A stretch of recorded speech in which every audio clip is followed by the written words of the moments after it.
Querido amigo, querida amiga, graça e paz da parte do Senhor Jesus. Nós estamos felizes novamente porque podemos estar juntos para estudar os 7 pontos da lição, um resumão da lição, né? Louvado seja Deus por isso e porque temos a oportunidade de estudar a palavra, de aprender mais dele para estarmos preparados para o tempo do fim. Vamos orar e conversar sobre a palavra de Deus. Senhor, nosso Deus, elevo minha oração ao teu trono, porque o Senhor é soberano, é o único Deus que temos, o verdadeiro Deus. O teu nome é santo, o único que nos conhece e que nos ama, o único que nos pode ouvir. E enquanto abrimos tua palavra, pedimos tua presença. Perdoe os nossos pecados para que seja eficaz a presença do Espírito e nos revele os teus ensinos para aprendermos mais de ti e vivermos segundo a tua vontade. Glorifica o teu nome neste momento e faça, Senhor, a tua vontade em nós. Cumpra-se as tuas promessas. Nós rogamos agradecidos em nome de Jesus. Amém. Amém. Então, pela graça de Deus, nós tivemos o estudo da lição número 6, que começou a falar sobre a oração, um ponto crucial no relacionamento que temos que ter com Deus. E agora a lição número 7, né? A oração na prática. E como é extraordinário o verso para memorizar, né? Confie nele em todo o tempo. Ó povo, esse é um chamado, esse é um apelo, né? Derrame diante dele o seu coração. Deus é o nosso refúgio. E é difícil confiar em Deus quando não conhecemos Deus. Por isso, estamos aprendendo a confiá-lo e conhecê-lo, para que a nossa confiança seja mais firme, seja verdadeira, seja plena, seja constante. E antes mesmo de entrarmos, então, nos 7 pontos da lição, eu quero já mesmo te dizer para se inscrever. Inscreva-se no nosso canal. E se puder fazer algo mais por nós, é alguma coisa simples para este canal. É deixar um gosto. E deixar o teu comentário sobre a lição. Porque é importante, é muito importante. Aliás, é muito importante. É importante não, é muito importante. Então é isso. Nós estamos a viver momentos cruciais, né? Momentos cruciais da história. Hoje mesmo, os Estados Unidos estão celebrando o sábado judaico, entre aspas, né? O sábado é o dia do Senhor. Jesus é o Senhor do sábado. O sábado não é dos judeus. A Bíblia não diz que o sábado é dos judeus. Pelo menos nós, os cristãos e os judeus, cremos no Antigo Testamento. E o Antigo Testamento em nenhum momento aponta o sábado como dia dos judeus.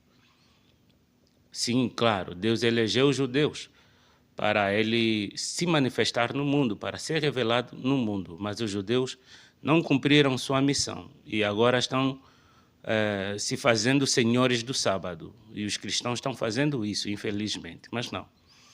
Então, esse é um momento crucial, porque a profecia mostra que os Estados Unidos, né, a cada dia mais o Estado vai se comportando mais como se fosse uma igreja, né? Ou seja, o casamento entre a igreja e o Estado. E entendemos nós que é importante que você leia a Bíblia para não ser enganado, não seja enganado. E a oração faz parte disso, né? O estudo da Bíblia e a oração fazem parte do maior plano divino para que os homens se agarrem nele e não sejam enganados, de acordo com Jesus em Mateus 24. Cuideis para que ninguém vos engane. E louvado seja Deus, pelos 7 pontos e pelo nosso encontro que temos aqui. Vamos lá. O primeiro ponto da lição número 7, a oração na prática, e o ponto que nós queremos partilhar com você é: se antes Deus respondeu, responderá agora, ok? Se Deus já respondeu, Ele responderá agora também, né? Uma citação de Ellen White em Mensagens Escolhidas, o volume 3, a página 162. Ela diz que nós não temos nada a temer pelo futuro, a menos que nos esqueçamos a forma como Deus nos cuidou no passado. Ou seja, quando vivemos em crise, nós temos a simples, mas é mesmo simples, a simples tendência de deixar de confiar em Deus, se esquecendo do passado. E esse foi o exemplo do profeta Elias.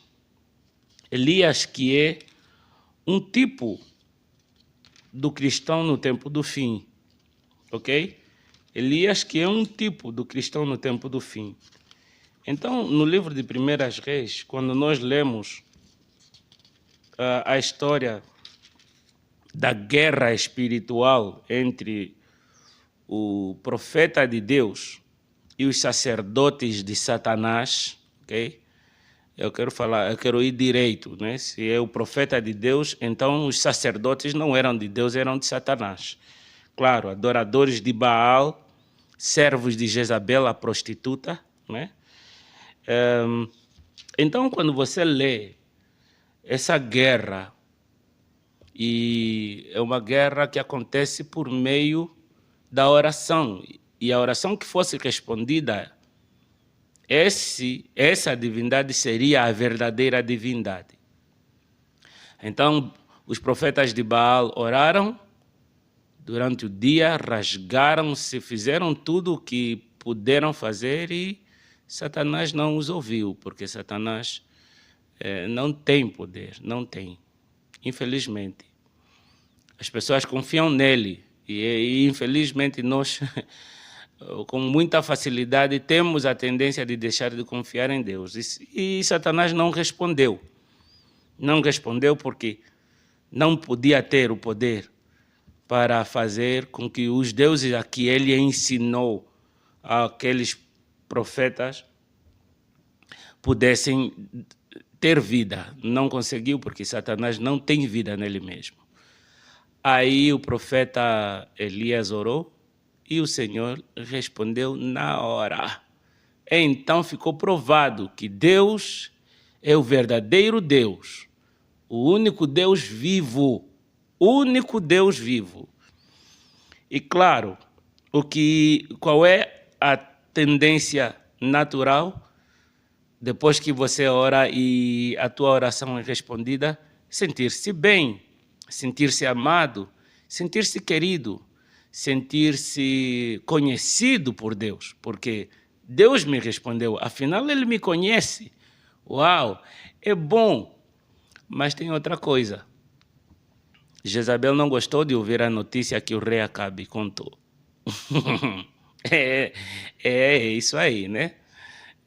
Satanás nunca vai gostar. Depois que aconteceu, Jezabel mandou o recado. Eu juro, se até esse momento você não vai estar nas minhas mãos, claro, morto, com a mesma sorte com que mataste os meus sacerdotes. Acontece que o profeta Elias temeu por sua vida e fugiu. Fugiu. Só que quando lemos o capítulo 19, o verso 4, esse é o ponto que eu quero partilhar com vocês, fazendo menção, lembrar a citação de Ellen White em Mensagens Escolhidas, de que nós não temos nada que temer o futuro, a menos que nos esqueçamos do que Deus fez por nós no passado, a forma como nos conduziu no passado. Então, 1 Reis 19, verso 4, e ele se foi ao deserto, caminho de um dia, e veio e se assentou debaixo de um zimbro, e pediu em seu ânimo a morte, e disse, já basta ao Senhor. toma agora a minha vida, pois não sou melhor do que os meus pais. Aí foi a parte em que parece que o profeta se esqueceu do grande milagre que o Senhor fez. Ele se esqueceu. Possivelmente se esqueceu. Ou também tem outra coisa que talvez já aconteceu contigo e comigo. Você sabe que Deus não tem nenhum problema que os seus profetas, os seus servos, morram. Deus não tem muito problema com isso. Ou seja, Ele é o soberano, Ele é o todo-poderoso, Ele é que sabe quando é que devo morrer e quando é que eu devo viver. Ele é o todo-poderoso. E os profetas, os servos do Senhor sabem isso. Todos nós sabemos isso. E vezes há, por sermos humanos, às vezes você não esquece da forma como Deus te cuidou. É que, às vezes, você só lembra que é possível que Deus queira que eu morra agora nas mãos dos meus inimigos. E isso é que abala o coração de um crente, de um verdadeiro crente, de alguém que ora e orou e já foi respondido. Eu entendo que possivelmente também é isso que aconteceu com Elias.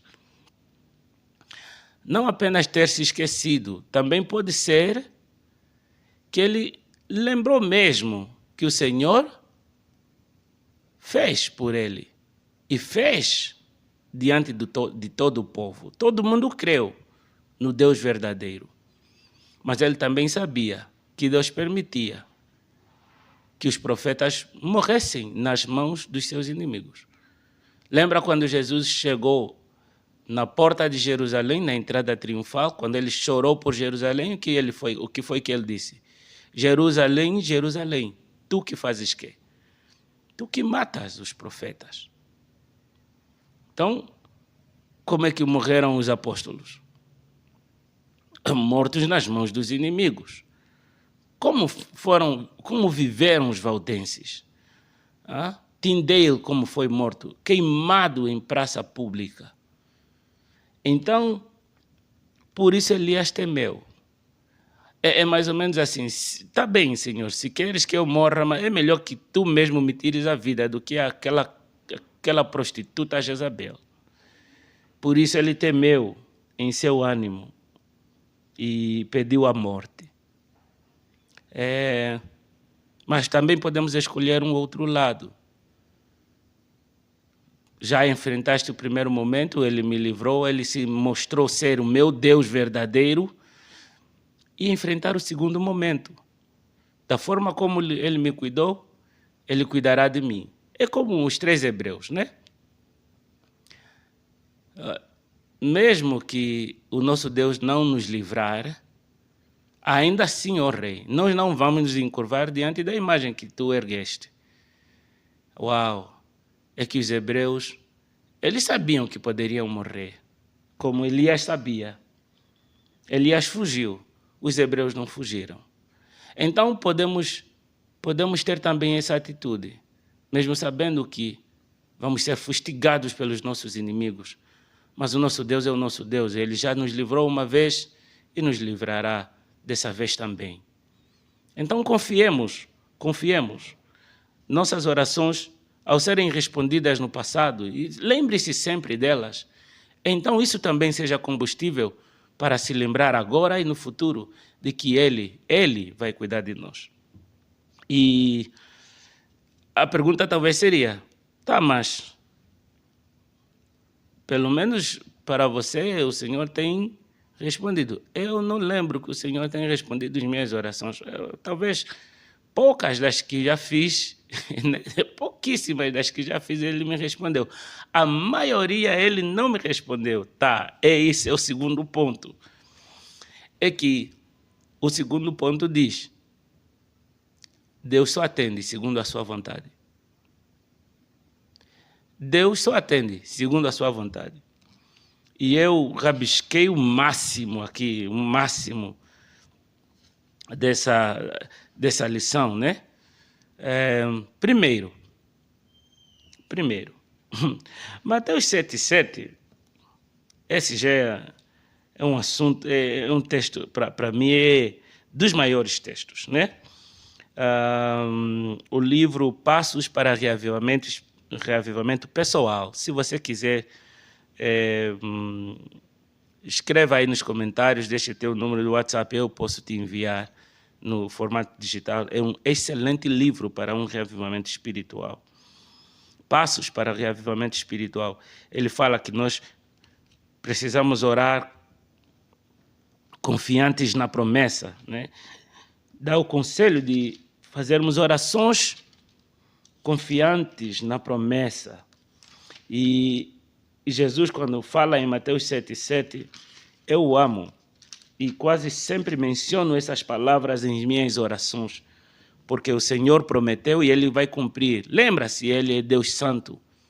Ele é fiel e a sua fidelidade é santa. É a única fidelidade que é fiel, se eu poderia dizer assim. Estou a ser redondo, mas procurando sempre ser mais claro. Pedi e dar-se-vos-á, buscai e encontrareis, batei e abrir-se-vos-á. Porque aquele que pede recebe, o que busca encontra, e ao que bate se abre. Então você pergunta, não, mas eu pedi, eu não recebi, eu busquei e não o achei, né? Você fala, eu bati a porta dos céus e as janelas não se abriram para mim. Tá, mas tem mais um ponto. Tem mais um ponto. 1 João. Olha o conselho do profeta João, né? Profeta João, apóstolo João. Vai dar no mesmo. 5 verso 14. E esta é a confiança que temos nele. Ouve muito bem. Esta é a confiança que temos nele. Se pedirmos alguma coisa segundo a sua vontade, Ele nos ouve. A lição trouxe muitos pontos aqui. Muitos pontos mesmo, muitos pontos, que são pontos importantes a serem levados em conta para que as nossas orações sejam ouvidas por Deus. Mas a principal delas é esta aqui. Esta é a nossa confiança. Nós confiamos nele, mas essa confiança ela tem que estar baseada na vontade de Deus. Ok? Ela está conectada com a vontade de Deus. Então, quando pedimos, temos que pedir segundo a vontade dele. E qual é a vontade de Deus? 1 Tessalonicenses 4,14, se eu não estou em erro, a vontade de Deus é a vossa santificação. Então, você junta os pontos. Eu sou cristão. Estou procurando ter uma vida santificada? Se sim ou não, você sabe. Se eu não estou procurando ter uma vida santificada, então não estou ainda dentro da vontade de Deus. Isso pode ser que responda já a tua pergunta. Deve ser por isso que a tua oração não seja ouvida. Segundo, qual é o teu motivo ao pedires o que pedes? É se comparando com os outros, por isso pedes? Lembra, né? É que nós às vezes nos comportamos como que nem crianças. Nós diante de Deus somos mesmo crianças. E pedimos, começando a comparar, Senhor, olha os outros têm, eu não tenho. Isso não é grande motivação não para convencer Deus de me dar alguma coisa, ok? Não é grande motivação, não é motivo. O Senhor não se sente abalado em me dar porque eu estou a olhar para os outros e tenho e eu não tenho.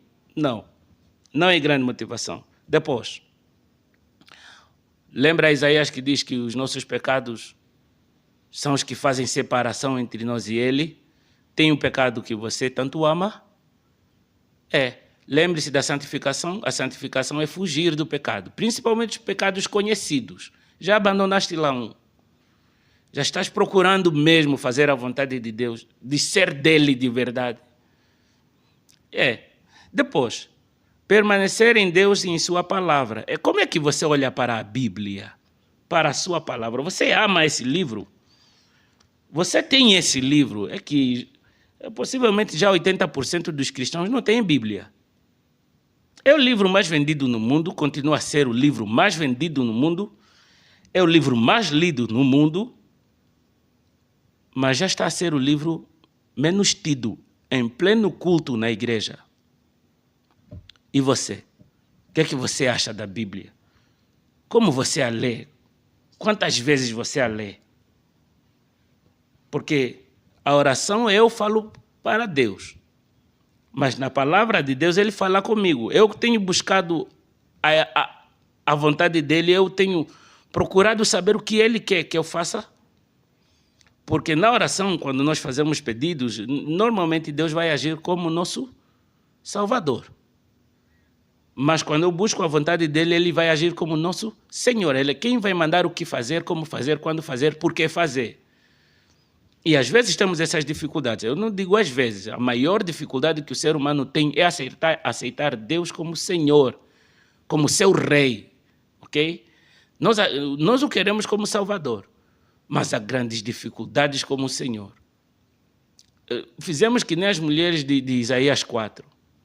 Nós vamos produzir nosso pão, nós vamos produzir nossas vestes, nós vamos ser nós mesmas, nós vamos mandar-nos a nós mesmas. De ti só queremos lá nome. Cristão, você é assim? Olhe bem para você. Né? Examine o teu coração. É humilde, é orgulhoso? Depois, oraste já quantas vezes? Já oraste quantas vezes?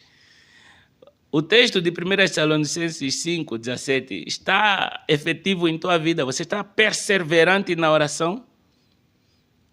E por que Deus gostaria que eu... Se ele já sabe, se ele já sabe, ele tudo pode. Por que ele ainda quer que... Ele me exige a ser constante na oração, a pedir toda hora, né? Por quê? Porque quando você pede toda hora, você mostra que você está interessado. Eu mostro que eu estou interessado. E depois, como é que estão nossos relacionamentos? Porque nossos pedidos, você sabe, a sua maioria são materiais. E nós seres humanos somos assim. Basta começar a ascender alguns graus de sucesso, alguns graus em materialismo, começa o problema de lidar com os irmãos. Começa o problema de lidar com a família.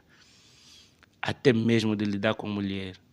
Não é de admirar que a maioria esmagadora agora dos cristãos, homens, já são adúlteros. Só por ter um pouco de sucesso, já começa a olhar para a segunda mulher, a terceira, a quarta. Não assume, às vezes, outros casamentos, ou não diria outros casamentos, não assume outros lares, mas tem namoradinhas. Isso já é comum nas fileiras cristãs. E a pergunta é essa. Como é que a gente está em termos de relacionamentos? Esse é um outro problema e a gente precisa analisar isso, porque Deus leva em conta isso. E tem um outro ponto que também achei crucial abaixo da vontade de Deus, é esse aqui. Um fator determinante, que para mim é o segundo fator determinante, na forma como reagimos ao que parecem ser orações não respondidas, é a nossa imagem de Deus. Está aí. Qual é a imagem de Deus que você tem? E às vezes você não é o culpado, porque os nossos púlpitos pintam Deus apenas como Salvador, um Deus que me entende. Nós cristãos até falamos isso. Ele me entende, ele vai me entender, mas vamos fazer coisas erradas. E quando alguém fala, mas você vai fazer isso? Deus vai me entender. Então a imagem que temos é de um Deus que não governa ninguém. Ele tem um reino, ele é o rei, mas os seus súditos estão à vontade para fazer o que quiserem. Tem essa imagem de Deus. Tem outra imagem de um Deus que não está interessado. Vou pedir só porque já sei que no céu tem um Deus, mas qual é a imagem que você tem de Deus? A imagem que eu tenho de Deus é meu Pai. Jesus me ensinou que Ele é Pai. Mas também a Bíblia ensina que Ele é Deus, Ele é Senhor. Isso é importante tê-lo. Ele não é só Salvador, ele é Senhor. Então a imagem conta muito. Se o enxergamos como distante e desinteressado, né? Aquele homem que recebeu talentos, um talento, qual é a imagem que ele tinha do seu Senhor? Um Senhor que não está interessado com a vida dos seus servos. Um Senhor que é mau, um mau Senhor. Então me deixe um talento. Então não vou fazer nada. Essa imagem que a gente tem de Deus, ela é importante. A forma como vamos lidar com Deus em oração e até mesmo no estudo da Bíblia. Se você tem a imagem de um Deus que não está interessado, a Bíblia não dá nenhum gosto de lê-la. Não faz sentido. A imagem que você tem de Deus, então, ela é importante. Isso nos levaria ao terceiro ponto, a aula magna. Porque Jesus ensinou a imagem de Deus na aula magna da oração. Os acadêmicos, quando falam aula magna, é um aulão, sabe, né? E Jesus, quanto à oração, ele deixou a sua aula magna, a aula magna de oração. Mateus 6. Eu, sinceramente, até estou arrepiado como é. Eu já ouvi muitas vezes pregações sobre a oração de Mateus 6. Então vamos à aula magna da oração. Pai nosso que estás no céu. Pai, Deus é Pai. E não é qualquer Pai. É o Pai que disse assim, se vocês que são homens, quando os vossos filhos pedem pão, vocês dão pão, não dão pedra. Imagina o vosso Pai que está nos céus. Jesus ensinando o Pai que está nos céus. Jesus é Pai. É Deus, Deus Pai, e não homem. E ele está mesmo a se comparar assim. Olhe para os pais da terra, sempre dispostos a fazerem o bem aos seus filhos. Imagina o Pai do céu. Qual é a imagem que você tem de Deus no céu? Um Senhor que está sempre disposto já a fulminar os filhos que estão em pecado? Não. Ele é misericordioso. E uma coisa que mais uma vez Jesus enfatiza é que o nosso Pai, o nome dele é Santo, sagrado, separado. Ele não é pai como todos os pais, ele é o melhor pai, é o único pai verdadeiro, né? Até Jesus diz, a ninguém chameis de pai, o vosso pai está no céu, o nome dele é Santo. É santo porque é um pai separado. Então você imagina todos os atributos de Deus baseados na sua santidade. O Pai fiel, a sua fidelidade é santa. O Pai misericordioso, a sua misericórdia é santa. Venha o teu reino. Jesus, quando começou seu ministério, ele disse que o reino de Deus já chegou. João, o Batista, também disse que o reino havia chegado. Você se sente súdito do reino? Você se sente cidadão do reino do céu? Como é que você se sente? Apenas cidadão angolano? Essa é a identidade passageira. Existe a real identidade, o reino. E lembre-se que no reino tem rei. E um reino tem lei. Você não pode ter um reino organizado sem lei. E nós somos os irmãos de Jesus que temos o mesmo Pai. O Pai é o rei deste reino, mas nós falamos, olha, eu sou sim cristão, eu sou sim súdito do reino de Deus, mas eu não quero a lei que ele dá. A lei dele foi abolida. Quem aboliu? Quem disse isso na Bíblia? Você já faz parte do reino? Você se sente súdito do reino? Você vive como cidadão do reino? Seja feita a tua vontade. Piorou, sabe? Piorou. Se há uma das coisas que é necessária fazer e falar em oração, é antes de terminar a tua oração dizer: Senhor, seja feita a tua vontade. E deixe que Deus faça a sua vontade. E Jesus deixou claro isso. Seja feita a tua vontade. A partir do momento que você diz, seja feita a tua vontade, então é a vontade dele que tem que ser feita. E a vontade dele tem tempo, o tempo é dele, o como vai ser dele, aonde, o lugar vai ser dele, ok? Todos os aspectos do cumprimento do teu pedido vão depender da vontade dele. E a pergunta talvez seria, não, mas só que você sabe, Deus demora a responder. Mas você tem que confiar em Jeremias 29:11. Eu só tenho bons planos. Uau, confia, ele só tem bons planos. Ok? E você sabe. Você não discutiria com um engenheiro, né? Na hora de fazer uma planta, e você pergunta, engenheiro, me faça uma planta T3. Aí ele faz. Você fala, mas não seria bom que seria assim? Ele fala, olha, eu sou engenheiro. Aí você não discute. Agora, Deus está dizendo, olha, eu tenho bons planos. Eu sou engenheiro desta vida. Eu sou o criador da vida. Eu sei tudo, os prós e os contras. Eu tenho um panorama melhor da vida do que você. Eu sei tudo. Então seja feita a sua vontade. O pão nosso a cada dia nos dá hoje. Uau! Provérbios 30, verso 8, 9. Aí tem um pensamento que diz, Senhor, me ajude a se alegrar no pouco. E é importante. É o pão nosso a cada dia. Nós não necessitamos de abastanças, luxúria.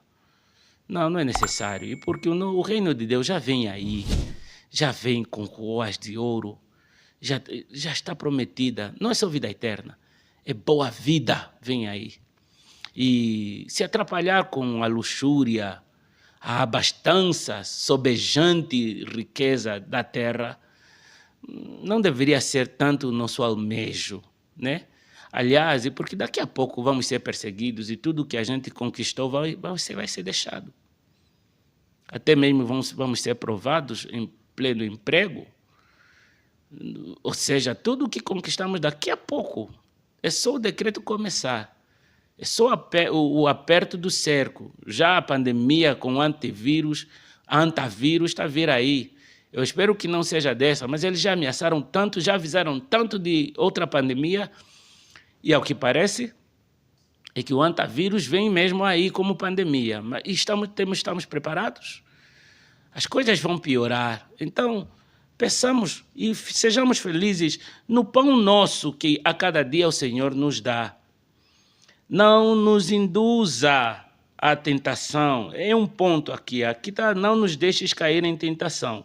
Mas o original não diz cair em tentação, diz não nos induzas à tentação ou não nos introduzas à tentação.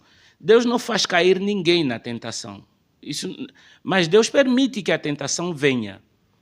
Cair na tentação é pecar. Deus não faz ninguém pecar. Deus a ninguém tenta, mas Deus permite a tentação para provar a nossa fé. Então, o texto original é não nos induzas à tentação, ok? E agora que você aprendeu, ore assim, Senhor, não nos induza, não me induza à tentação. Não permita que a tentação venha, mas se vier, me dê forças para vencer a tentação. Uau! Porque teu é o reino, o poder e a glória para sempre. Amém, amém. Porque o reino é de Deus. O poder é de Deus.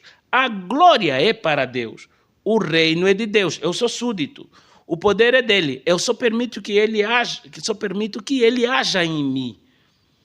E a glória, ou seja, o nome, a fama tem que ser dele para sempre. No que faço, a fama tem que ser dele. No que falo, no que ouço, ok? A minha vida tem que dar glórias a Ele, porque a glória é dele, não minha. E quando vivemos assim, uau, somos conhecidos no céu. Lembra, né? Como o anjo disse a Daniel, que você é conhecido no céu. Você é um homem muito amado no céu. E essa aula magna que Jesus nos ensina, ela tem esses pontos que nós partilhamos, é importante. Mas tem um outro ponto, que é o quarto ponto, é que esta aula, ela obedeceu princípios. Jesus aqui colocou princípios. E os princípios são, esses princípios de oração são louvor, confissão, pedidos e ações de graças. Essa oração tem louvor, tem adoração, tem pedido e tem ação de graça. Ações de graças. Por que é importante? Porque nós precisamos nos colocar no nosso lugar. Não essas orações pentecostais, eu ordeno. Não, nós não ordenamos nada. Eu te ordeno. Nós não. O poder não é nosso. Não. Essas orações meio estranhas não são bíblicas. Quando me coloco de joelhos e aprendemos que a posição mais plausível, não é a única posição de oração, é de joelhos. E quando nos ajoelhamos, nos humilhamos e mostramos para Deus que nós estamos dispostos. Ó Senhor, Tu és o Deus, o verdadeiro Deus, o único Deus, o Santo, o Poderoso. Vamos louvá-lo. A gente sente essa necessidade de louvá-lo por quem Ele é. E depois, na oração de Daniel 9, nós vemos que, a partir do verso 4, nós vemos que nós somos simples pecadores. E por causa dos nossos pecados, não merecemos a misericórdia dele. Mas necessitamos, porque não há outro Deus e não temos outro Deus. Aí pedimos, Senhor, nos perdoa, né? Perdoe os nossos pecados. Também pedimos poder para perdoar, para amar os que nos ofendem, os que nos perseguem, nos caluniam, né? Nos fazem, falam coisas que nós não falamos. Somos caluniados o tempo todo, né? Fazem inferências às nossas palavras, nos perseguem. Então fizemos pedidos, também pedimos o pão, também pedimos sucesso, é verdade, também pedimos sucesso. Mas lembre-se, sempre falamos, seja feita a tua vontade. Eu quero sucesso, Senhor, mas eu conheço minha fé. Mas se desejas que eu tenha isso, eu quero também, eu também quero. Mas me ajude a saber lidar com essas coisas, né? Saber lidar com a luxúria ou com o sucesso. Aí pedimos, intercedemos pelos outros, também é importante, muito importante. É necessário, é meio uma questão de necessidade. Não ficar só olhando para mim. Aí você intercede pelos outros. Já falamos da oração intercessória no vídeo passado. É só ir lá para a lição número 6, né? E depois agradecemos. Nós também podemos... Isso não é... Você não precisa necessariamente cumprir esses pontos assim. Se você quiser agradecer também, a princípio, você já pode agradecer por tudo. Lembre-se, faça questão de se lembrar o máximo do que Deus tem feito em ti e por ti. Em mim e por mim. Esses são princípios de uma oração de verdadeiro relacionamento. Porque eu sei com quem estou falando, com o Todo-Poderoso. Eu sei com quem estou falando, com o Deus Santo, e eu não sou santo. Eu sei com quem estou falando, com o Pai do céu. Então eu tenho pedidos para apresentá-lo. Mas também eu sei com quem estou falando. Estou falando com quem tem feito tudo por mim. E eu preciso agradecer pelo que ele tem feito por mim. São necessários esses pontos, esses princípios que sejam incluídos em nossa oração, né? E o quinto ponto, mais saberes. Mais saberes. Por que mais saberes? O autor ele colocou outras perguntas de oração. E no meu quinto, o que eu pude aprender aqui é acréscimo no conhecimento da oração. E eu quero passar aqui a citação de Ellen White. Não que seja isso necessário para que Deus saiba quem somos, mas para nos habilitar a recebê-lo. E a pergunta é, por que então eu devo orar se ele já sabe? Se ele já sabe, ele já sabe, é verdade. Mas você está pronto para receber? Então peça. Porque quando você pede, você mostra que você está pronto para receber. E insista, seja perseverante em oração, para se preparar para receber. Todos os pais fazem isso com os filhos. Eu faço isso com os meus filhos. Às vezes eu digo mesmo para eles, seja paciente, espera. Porque nós somos imediatistas. Todos nós somos. Os nossos filhos são assim para conosco como pais e nós somos assim para com o Pai do céu. Todos somos assim. Então, precisamos ser pacientes. E outra pergunta é, e por que orar quando tudo vai bem? Se já estou bem. Para que orar? Fica toda hora a orar, se já está tudo bem. O problema é a luxúria, é que a luxúria engana. Que depois começamos a fazer umas coisas que não vai de acordo com a vontade dele. E Satanás aparece e depois, quantas e quantas pessoas estão aí, bem abastadas, a pensarem que estão andando no caminho de Deus. Tudo por quê? Porque já não oram. Já não buscam a Deus em sua palavra para saberem a sua vontade. Porque já está tudo bem. Disse assim, então, um rico para um evangelista. Para que eu preciso da tua vida eterna se a minha vida aqui já está boa? Então é mesmo por causa disso. Porque a autossuficiência e o orgulho podem ser grandes barreiras para uma vida de oração robusta. Então você tem sempre que se inclinar.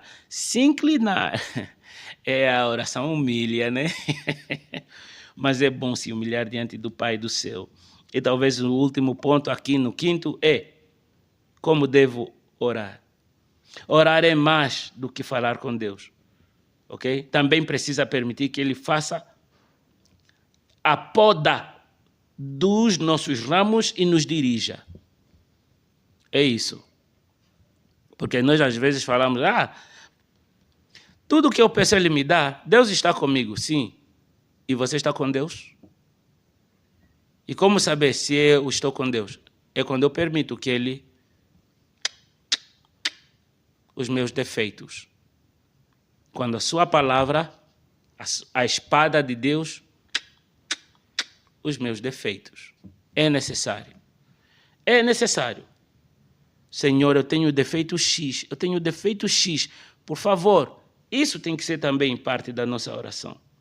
Evitar esvaziar a mente ou ouvir apenas os seus próprios pensamentos em vez de buscar as Escrituras, nas Escrituras, a voz de Deus.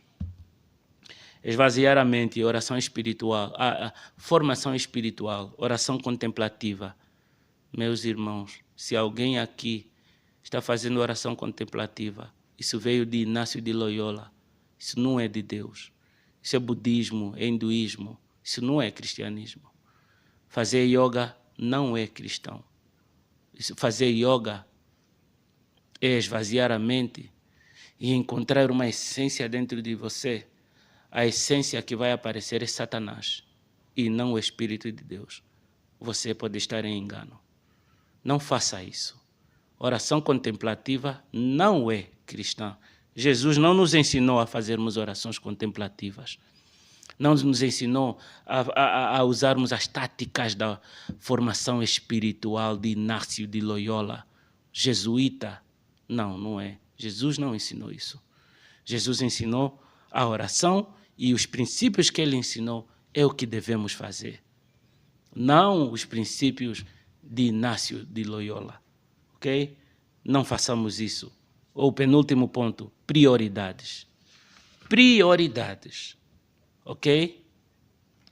Se pensarmos e falarmos mais de Jesus e menos de nós mesmos, teremos muito mais de sua presença conosco. Isso está em caminho a Cristo. Mais de Cristo. Ele tem que ser a prioridade. Lembra a última parte? Pois teu é o reino, tua é a glória. é teu, tudo é dele. Teu é o reino, tua é a glória. É mais de Jesus do que eu, mais o Senhor e não eu.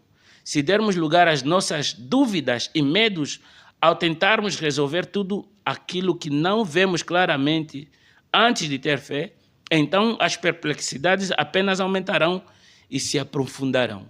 Por quê? Porque olhamos para nós.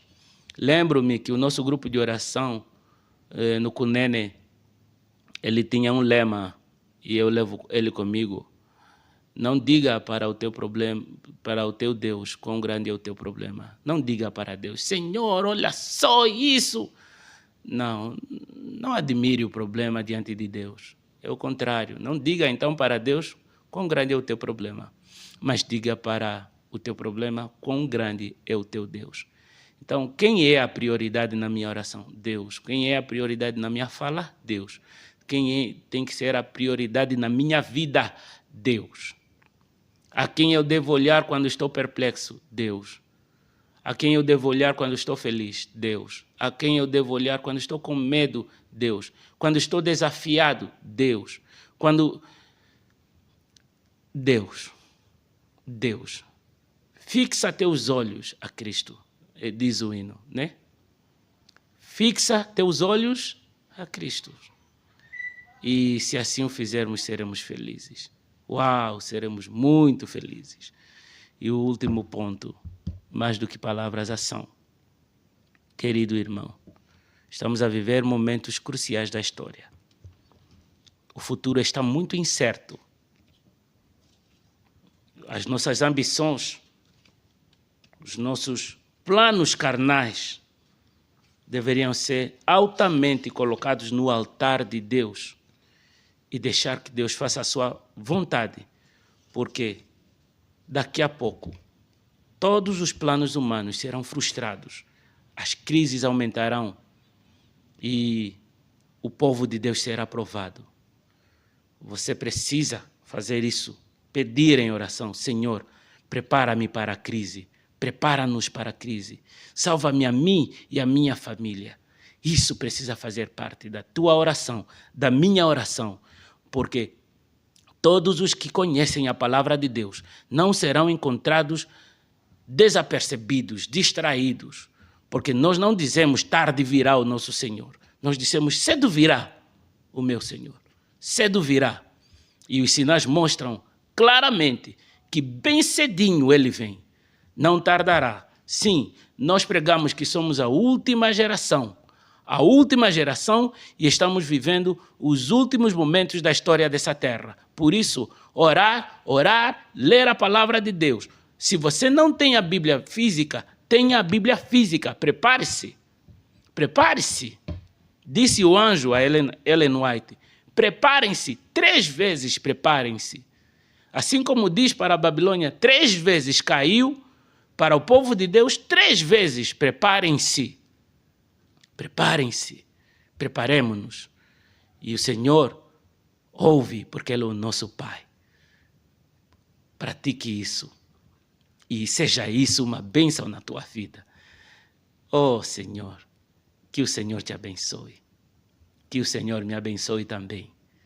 Que o Senhor abençoe a nossa família e a sua igreja. Nós oramos e nós clamamos em nome de Jesus. Agora vamos orar. Senhor, muito obrigado por esse encontro. Sei que ouviste nossa oração e sei que nos acompanhaste nesse estudo. Abençoe o meu irmão e a minha irmã e ajude-lhe a crescer. Ajuda-nos a crescer. Cumpra-se a tua vontade, porque o Senhor prometeu que aquele que clama, recebe, se lhe ouve.